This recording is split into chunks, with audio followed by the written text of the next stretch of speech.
नमस्कार, मैं हूं विनय सिंह। आपका बहुत बहुत स्वागत है। कई मुद्दे हम तक हैं। मतलब आज बात करेंगे जो बड़ा समाचार आ रहा है कि क्या चंपई सोरेन जो पहला समाचार आ रहा है कि वो बीजेपी में जाएंगे या नहीं जाएंगे, ये एक बड़ा क्वेश्चन अब सामने आ रहा है। तो चंपई सोरेन जी का पूरा विश्लेषण करेंगे कि क्या वो बीजेपी में जा रहे हैं और लोबिन हेम्ब्रोक भी साथ में जाने वाले हैं क्या। दूसरा होगा कि 40 लाख प्लस मैया सम्मान योजना में मुख्यमंत्री ने कहा है कि बहुत बड़ी सफलता है। तीसरा विश्लेषण होगा आज का कि जो मुख्यमंत्री जी हैं वो इतने तत्पर हैं कि जब झंडा भी उन्होंने फहराया था कल, उसके तुरंत बाद फिर बैठक किया, सारे मंत्री, सारे सचिवालय के लोग, सब कोई दिमाग लगा रहे कि कैसे मैया को सक्सेस किया जाए, मैया योजना को। तो चलिए उस पर तो बात करेंगे ही। और होमगार्ड वाले जो पिछले दिनों होमगार्ड वाले का लाठीचार्ज हो गया था, ये होमगार्ड वाले आज मुख्यमंत्री को मिठाई देने पहुंचे। आज उन्होंने मिठाई खिलाकर मुख्यमंत्री को सम्मानित किया। देखिए पल पल घटनाक्रम बदल रहा है और ये सबके बीच में जश्न तो मना है, लेकिन जेएसएससी सीजीएल का क्या होगा, ये एक बड़ा सवाल उठ रहा है कि जेएसएससी सीजीएल एग्जाम का आखिर होगा तो क्या होगा।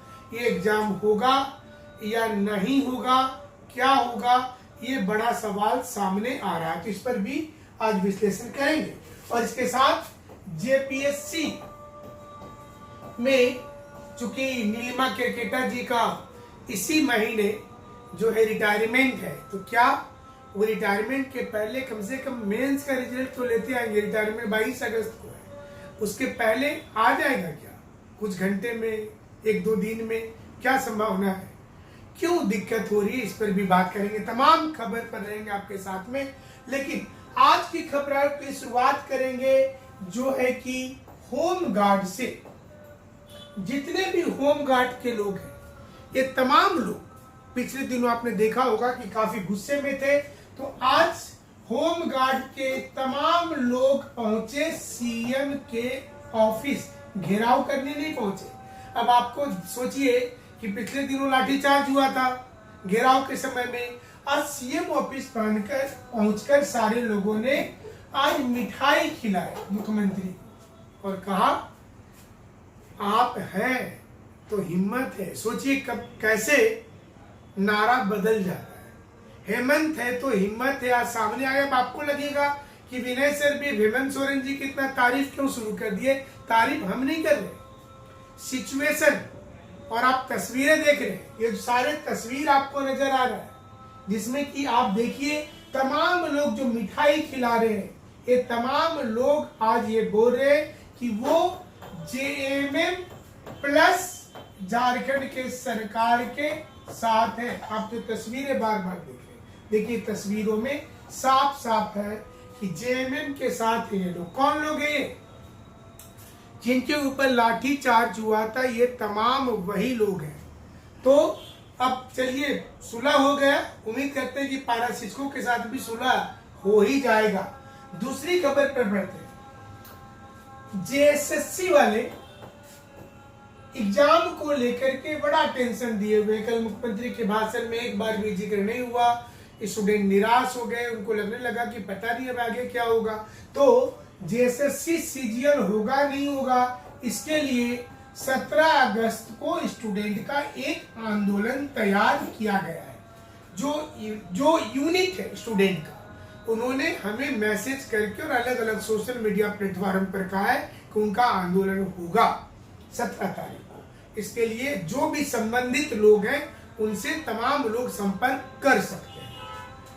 इसके अलावा 23 अगस्त को भी एक बीजेपी ने अपना आंदोलन अनाउंस कर दिया है। 23 अगस्त को ये बीजेपी का जो युवा मोर्चा है, ये उसका आंदोलन है। तो देखिए दो आंदोलन जो है वो प्लान है और दोनों आंदोलन जो है हम उम्मीद करते हैं कि सक्सेस होगा। क्योंकि हम आपके लिए हमेशा विश्लेषण करते हैं और कोशिश रहती है कि विश्लेषण में तमाम सही चीजों की जानकारी आपको दी जाए।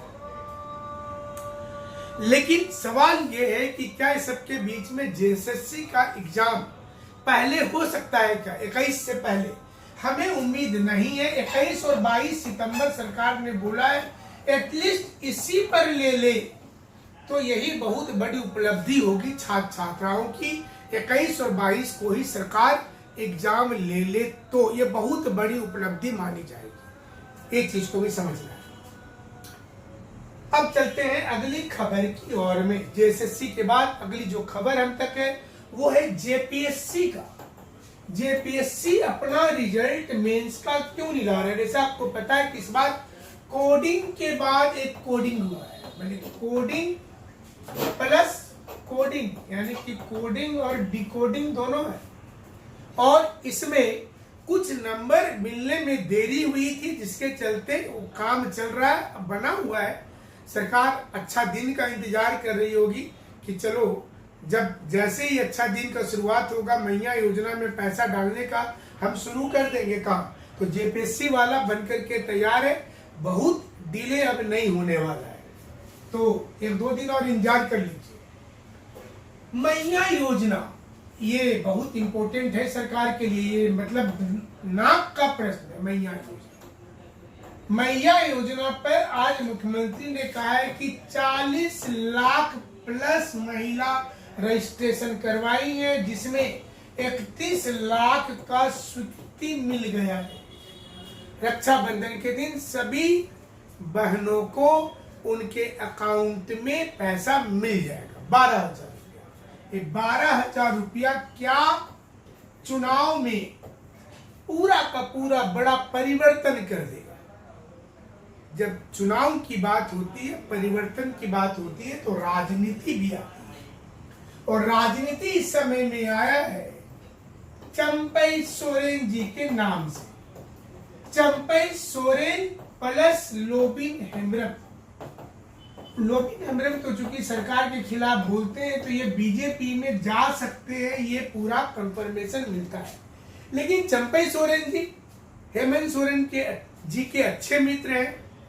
उनके जब वो जेल चले गए थे तो उन्होंने सत्ता संभाला था, और सत्ता संभालने के बाद जीतन राम मांझी जैसा उन्होंने दगाबाजी भी नहीं किया कि नहीं हटेंगे, जैसा बिहार में हुआ था। उनको तो बोला गया कि भैया तुम रिजाइन कर दो, कर देते भैया, उन्होंने कर दिया। लेकिन क्या ये बीजेपी के साथ जाएंगे क्या? अगर ये बीजेपी के साथ चले जाते हैं तब क्या होगा? तब भारी खेला होगा, क्योंकि कोल्हान ही इस समय में सबसे ज्यादा सुरक्षित है जेएमएम के लिए। पिछले चुनाव में कोल्हान से एक भी सीट बीजेपी को नहीं मिली थी, यानी कि चाईबासा, मझगांव, चक्रधरपुर, मनोहरपुर, पूरा एरिया, मंझारी, वो इलाका इंक्लूडिंग सरायकेला, जहां से खुद चंपई सोरेन जी जीतते हैं। अब समझिए कि कितना इंपॉर्टेंट है वो। इसलिए अगर वो चंपई सोरेन जी अगर बीजेपी में आ जाते हैं तो इतना आसान थोड़े है। अगर ये आते हैं तो इनका रोल क्या होगा? दूसरा कि बाबूलाल मरंडी क्या करेंगे? देखिए भी सवाल है ना। अमर कुमार बावरी क्या करेंगे? रघुवर दास का खेमा क्या करेगा? अर्जुन मुंडा का खेमा क्या करेगा? जेएमएम से ज्यादा गुटबाजी इस समय बीजेपी के अंदर है, और बीजेपी का सबसे बड़ा दिक्कत है इस गुटबाजी से निकलना।